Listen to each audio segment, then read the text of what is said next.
প্রিয় শিক্ষার্থী, আসসালামু আলাইকুম। আমি আরো একটি ভিডিও সেশন তোমাদের নিয়ে এসেছি একাদশ এবং দ্বাদশ শ্রেণীর দ্বিতীয় পত্রের চতুর্থ অধ্যায় বহুপদী সমীকরণ। এখানে আমি কিছু আগে একটি ভিডিও আপলোড করেছি, একই নিয়মের আরো একটি অঙ্ক করে দিচ্ছি যাতে তোমাদের আর কোনো সমস্যা না থাকে।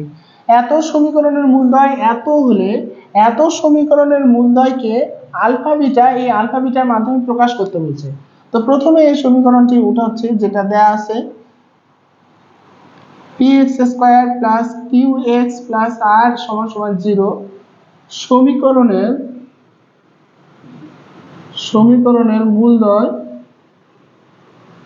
মূলদয় আলফা কমা বিটা হলে, সমীকরণের মূলদয় আলফা কমা বিটা হলে আলফা প্লাস বিটা সমান মাইনাস কিউ ভাগ পি আর আলফা বিটা সমান আর ভাগ পি।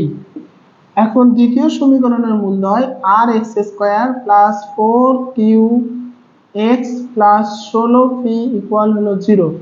আর X square plus 4 Q X plus 16 P equal 0 সমীকরণের এটা দেয়া আছে। তো আমরা পি ভাগ কিউ আর আর ভাগ পি আনার জন্য উভয় পাশে পি দ্বারা ভাগ করব। সরি, আর ভাগ P X square plus 4 Q ভাগ P X plus 16 equal 0। P P কেটে যাবে, পি দ্বারা ভাগ করে। এখন আমরা এই মানগুলো প্রতিস্থাপন করব। আর ভাগ পির মান alpha beta x square plus minus হয়ে যাবে 4 পি ভাগ কিউ এর মান মাইনাস আলফা প্লাস বিটা হবে, কারণ এখানে প্লাস আছে আর এখানে 16 ইকুয়াল 0। তো alpha beta x square minus 4 alpha x minus 4 beta x plus 16 equal 0, বা এখান থেকে আমরা কমন নিতে পারি আলফা এক্স কমন নিলে বিটা এক্স মাইনাস 4 কমন নিলে বিটা এক্স মাইনাস 4 ইকুয়াল হলো 0। তো এখানে আসতেছে বিটা এক্স মাইনাস 4 আর হচ্ছে আলফা এক্স মাইনাস 4 ইকুয়াল হলো 0। তো বিটা এক্স মাইনাস 4 ইকুয়াল 0 বা বিটা এক্স ইকুয়াল 4 বা এক্স ইকুয়াল 4 ভাগ বিটা, এখানে আলফা এক্স মাইনাস 4 ইকুয়াল 0 বা alpha x equal 4 x equal 4 ভাগ আলফা। তাহলে এই সমীকরণের মূলদয়, এটা অ্যান্সার লিখতে পারো অথবা ভাষায় লিখতে পারো যে এত সমীকরণের মূলদয় এত।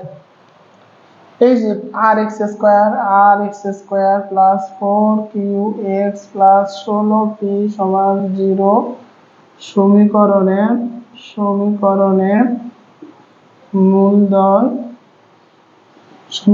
মূলদয় 4 ভাগ আলফা কমা 4 ভাগ বিটা দেখানো হলো।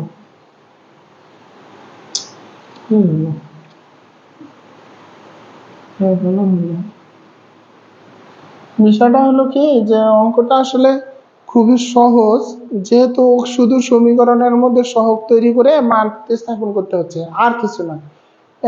এইভাবে অঙ্কগুলো করতে হবে, আর এই অঙ্কগুলো অনেক ইম্পর্টেন্ট, খুবই গুরুত্বপূর্ণ, পরীক্ষাতে প্রায় আসে। এগুলো তোমাদেরকে প্র্যাকটিস করতে হবে, ভালো করে প্র্যাকটিস করো।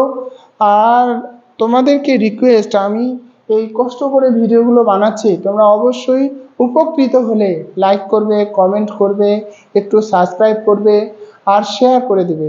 তাহলে সবাই দেখতে পাবে, তোমার 2 বান্ধবীকে, বন্ধুকে, ফ্রেন্ডকে, যারা প্রাইভেট পড়তে পারে না তাদেরকে বলবে যে এই পেজে অথবা ইউটিউবে, আমার ফেসবুক পেজে, ইউটিউবে, সব জায়গায়, অথবা ইনস্টাগ্রামে, এক্সে, তোমরা সব জায়গায় ভিডিওগুলো পাবে।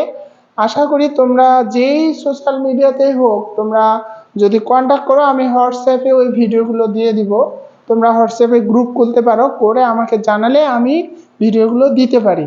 তাহলে তোমরা উপকৃত হতে পারবে আর প্রাইভেট পড়তে হবে না। আশা করি তোমাদের উপকার হলে অবশ্যই ভিডিওগুলো লাইক করবে, কমেন্ট করবে এবং সাবস্ক্রাইব করবে। ভালো থাকো, সুন্দর থাকো, মহান আল্লাহ তোমাদের প্রত্যেকের উপর রহমত বর্ষিত করুক। আসসালামু আলাইকুম।